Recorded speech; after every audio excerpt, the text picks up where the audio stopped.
दोस्तों, आज का शीर्षक है कि CMSED क्यों करें पार्ट 2। देखिए, जो ग्लैमरस है, हमारे पास कोई बच्चा ना डिप्लोमा OT करता है तो उसको एक शौक़ होता है BSc करने का।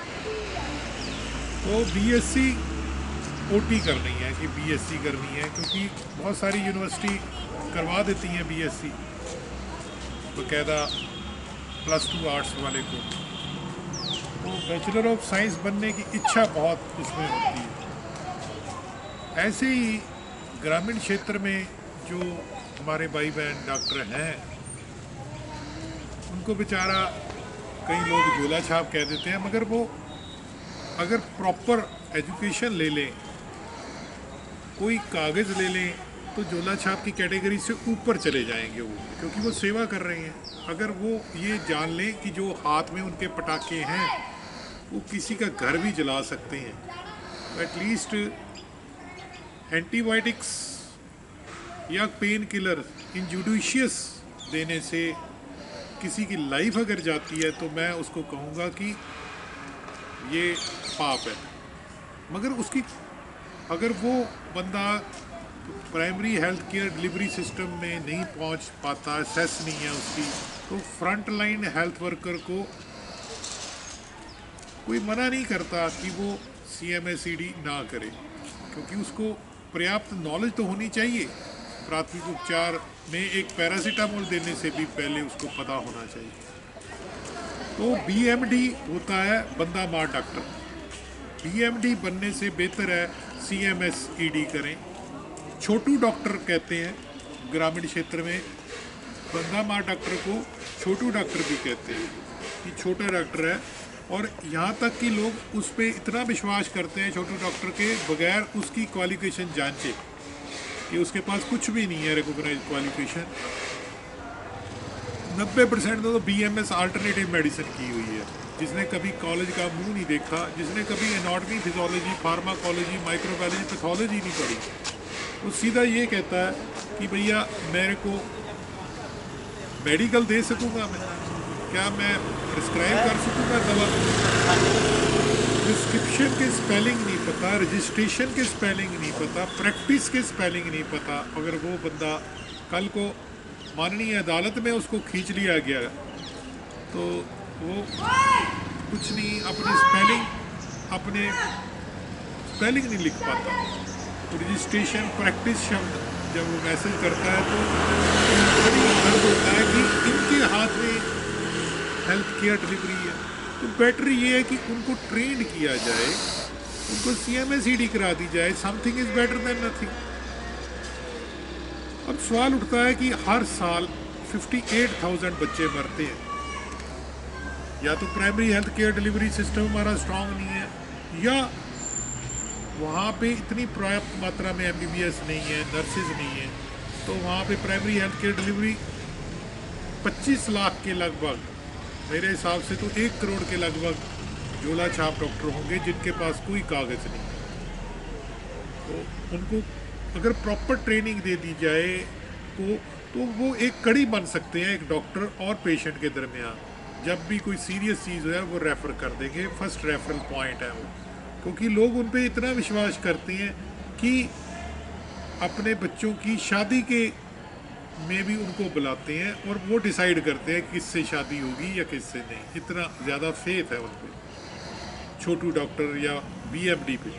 तो क्यों ना छोटू डॉक्टर और BMD को CMSED कराई जाए। बिहार में उनको कुछ स्टेट गवर्नमेंट ने कम्युनिटी हेल्थ का कोर्स कराने का प्रयास किया, मगर बिहार में जब वो उनको थोड़ा सा गवर्नमेंट ने प्रयास किया तो वो आगे गवर्नमेंट नौकरी मांगने चले गए। अब गवर्नमेंट नौकरी तो हर बंदे को दी नहीं जा सकती। दूसरा, कम्युनिटी हेल्थ के कोर्स में बीमारियों के बारे में ज़्यादा प्राइमरी एसेंशियल ड्रग्स वाले बाल खरीदण वाले पहुंच चुके हैं। 1 किलो बाल दे 2000 रुपए मिलणगे। आधा किलो बाल 1000 रुपए, बाल भी बिकते हैं। 250 ग्राम बाल 500 रुपए, भी बिकता है। ये कह रहा है कि 200 रुपए, 1 किलो बाल हम पे लगा दें। ये देखिए हमारा एरिया भी रूरल है, बाल भी बिकते हैं। आपके बाल, आपकी खाल। ये इससे बड़ी उदाहरण क्या होगी। तो ग्रामीण क्षेत्र में ये लोग बाल इकट्ठे करते हैं और बाद में वो विग के रूप में यूज़ होते हैं। तो बंदा ये कहे कि इंडिया में काम नहीं है, यार ये बाल खरीदने वाला बैठा है 2000 में बाल खरीद रहा है। ये देखिए गंजा बंदा तो बाल बेच बेच के अमीर हो जाएगा इस हिसाब से। तो वही दोस्तों, तो यहाँ पे लोग विश्वास नहीं करते, झूठ खरीद लेते हैं, सच को खरीदने की औकात हर किसी में नहीं होती। दो कंपनियां हैं, एक कंपनी 3 बिलियन यूरो का काम करती है हर साल और दूसरी कंपनी फार्मास्यूटिकल है 24 बिलियन यूरो का काम करती है। 100 देशों में वो अपनी एंटीबायोटिक्स बेचती है वैध अवैध तरीके से। और इंडिया में तो क्या करती है वो, इंडिया में और डेवलपिंग कंट्रीज़ में, वो दोनों कंपनीज़ के सेल्समैन ने मेरे को बताया कि हम जैसे पेंट वाले जो पेंट करते हैं वो ज़्यादा पढ़े लिखे नहीं होते, तो उनको कंपनी बीच में डाल देती है, टी शर्ट डाल देती है, टोकन डाल देती है, उस पर 10 या 20 लिखा होता है। मैंने घर में पेंट कराया तो मेरा पेंटर बहुत वफादार था, उसने कहा बाबूजी ये आप रख लीजिए। उसमें एक छल्ला था, एक कंघी थी, एक निक्कर थी और एक टी शर्ट थी। और कई जगह पे अगर ज़्यादा माल लिया आपने तो बीच में कूपन भी मिलता है।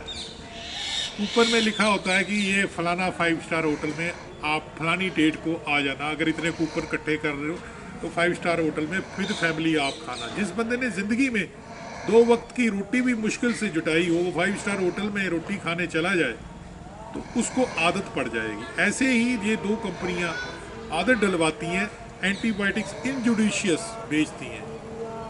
उनको पता है कि ये वाले जो BMD डॉक्टर हैं, छोटू डॉक्टर, ये उनको 5 डब्बे देते हैं, उनको 1 डब्बा फ्री दे देते हैं। और एंटीबायोटिक के नॉलेज जो प्रिमिलरी है उनका MR दे देता है। नेचुरली जिसने कोई चीज़ पढ़ी ही नहीं है, फार्माकोलॉजी नहीं पढ़ी, एनाटॉमी नहीं पढ़ी, ड्रग रेजिस्टेंस नहीं पढ़ी, तो वो सुपर बग बन जाता है। वो किसी पेशेंट को वो दवा देगा नज़ला जुकाम के लिए, साथ में स्टीरॉयड भी भेज देगा, तो वो 2-3 दिन में मरीज ठीक हो जाता है, इम्यूनिटी उसकी कम हो जाती है। नेक्स्ट टाइम जब वो बीमार होगा तो छोटी मोटी दवा से वो ठीक नहीं होगा, छोटी मोटी दवा से ठीक नहीं होगा, तो सुपर बग हो गया, यानी कि बैक्टीरिया उस चीज़ के अगेंस्ट रेजिस्टेंस हो गया। आप ऑल आउट की या कोई और कंपनी की आज लगा लो मॉस्किटो रिपेलेंट, तो आप देखेंगे कि उतने मच्छर नहीं मर रहे।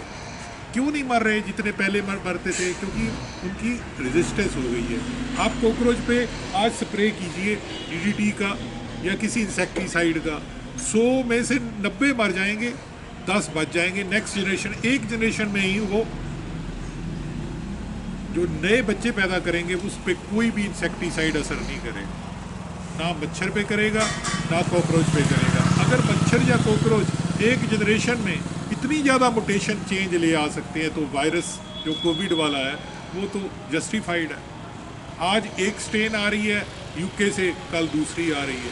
तो कभी सुना था आपने कि लॉकडाउन एक छोटा सूक्ष्म जीव जो जीवित भी नहीं है वो भी त्राहे करवा रहा है, तांडव करवा रहा है हमारे से। मगर क्या करें, कुछ देशों में राजनीति होती है तो तांडव तो होता ही है। राजनीति की रोटी अलग दुनिया सेकती है।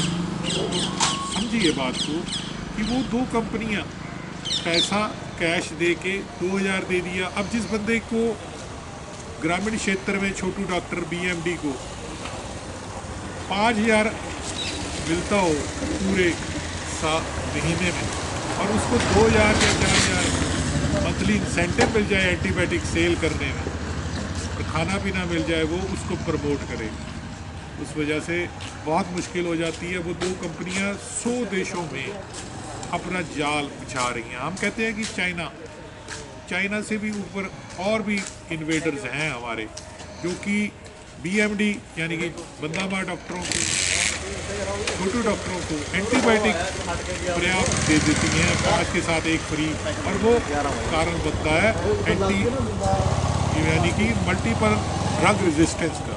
माइक्रोबियल ड्रग रेजिस्टेंस डाल के देखिए गूगल पे, आपको पता लग जाएगा कि कोई भी दवा का पूरा कोर्स ना करना या उसके साथ स्टीरॉयड लगाना डायबिटीज़ मेलाइटस को बुलावा देना है। तो डायबिटीज़ मेलाइटस आज हर दूसरे घर में डायबिटीज़ मेलाइटस और ब्लड प्रेशर आ गया। डायबिटीज़ मेलाइटस मधुमेह का रोग है जो ड्रग इंड्यूस्ड मधुमेह भी करता है। आप किसी को स्टीरॉयड दे जो हर दवा में बेटनीसोल यूज़ करता है RMP, हर दवा में डेक्सा यूज़ करता है या प्रेडनिल यूज़ करता है, उससे क्या होगा, ड्रग इंड्यूस डायबिटीज़ मेलाइटस हो जाएगी, मधुमेह हो जाएगी। तो दोस्तों बेहतर है कि आप CMACD करें। अगर आप रूरल एरिया में छोटू डॉक्टर हैं या BMD हैं तो something is better than nothing. आपसे हाथ जोड़ के बेनती है कि आप अर्जुन बने, अभिमन्यु ना बने, क्योंकि आप रिस्पेक्टफुली झोला छाप की कैटेगरी से बाहर आ जाएंगे। तो कारण ये 58,000 जो बच्चे मर रहे हैं प्रति साल इंडिया में, वो इसी वजह से कि प्राइमरी हेल्थ केयर या अच्छी नहीं है, क्योंकि कोई भी MBBS डॉक्टर वहाँ पे जाके काम नहीं करना चाहता, वो शहर में ही कंसंट्रेट हो गया है। और कहीं पे मैंने कल बताया था कि बेंगलोर में इतने ज़्यादा स्पेशलिस्ट हैं कि स्पेशलिस्ट ही स्पेशलिस्ट के को कंपटीशन दे रहा है। तो अनएथिकल प्रैक्टिस करेगा वो, एक पढ़ा लिखा रजिस्टर्ड डॉक्टर भी अनएथिकल प्रैक्टिस करेगा, क्योंकि वो कहेगा यार मैंने 1.5 करोड़ रुपया लगा के, माँ बाप का पैसा लगा के, मैंने इतनी मेहनत करके MBBS और फिर बाद में MD की या MS की, तो मेरे पास पेशेंट नहीं आ रहा। तो पेशेंट भी तो लिमिटेड है ना।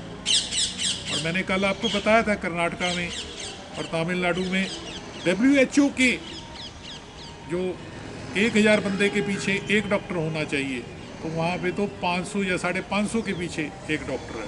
तो कंपटीशन बढ़ता है, हर बंदा रूरल एरिया में नहीं जाना चाहता, कंट्री साइड पे शहर में ही कंसंट्रेटेड होना चाहता है, तो मॉल प्रैक्टिसेस बढ़ती हैं, एथिकल वे ड्रॉप होता है। MR से मैंने 2-4 से बात की, तो कहते नहीं हमें तो एथिकल भी समझाया जाता है, भाई ऐसे ही नहीं करना, किसी को पैसे नहीं देने, कैश नहीं देने। मैं आपको बता सकता हूँ, मैंने एक RTI डाली थी पंजाब में, उसमें किसी डॉक्टर को का लाइसेंस अभी तक कैंसिल नहीं हुआ, जिसको फार्मास्यूटिकल कंपनी में डायरेक्ट उसको DD दिया था, डिमांड ड्राफ्ट दिया था, तो दब के उनकी प्रोडक्ट्स लिखता था। ऐसे भी कोई मित्र हैं, वो बताते हैं मेरे को कि यार मैं 68 कंट्री घूम चुका हूँ। मैं कहता हूँ यार 68 कंट्री घूमने के लिए तो बहुत पैसा चाहिए। वो कहते कोई चक्कर नहीं, फलानी दवा लिखते जाओ, हमें मिलता है। अगर वो कंपनीज एक क्वालिफाइड डॉक्टर को इतना इंसेंटिव देती हैं जिससे कि उनकी एडवर्टाइजमेंट भी हो जाती है, कमाल की बात है। प्लस वो फैमिली के साथ बाहर भी जा आते हैं हर साल में, तो वो अनक्वालिफाइड डॉक्टर को तो पता नहीं 2000 में ही खरीद लेंगे। अगर जो उनको ज़्यादा सपोर्ट करेगा उसको भी वो बाहर की टिकटें दे देते हैं। तो ये जस्टिफाइड है उनके मुताबिक, कंपनियों के मुताबिक कि हम क्या करेंगे, हमारी सेल नीचे होती तो हमें बाहर निकालते हैं।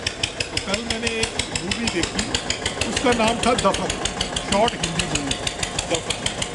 उसमें कोई बेचारा लेबर क्लास बंदा होता है,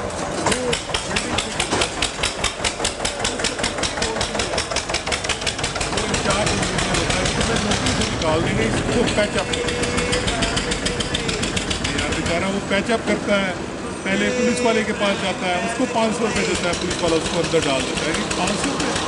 फिर उसके बाद आया गया कि वो जाता है किसी लेबर क्लास यूनियन के वो उससे 5000 ले लेता है, और बाद में उसको बोलता है कि 50,000 में वो सारी की सारी चीज़ें की सेटलमेंट कर देगा।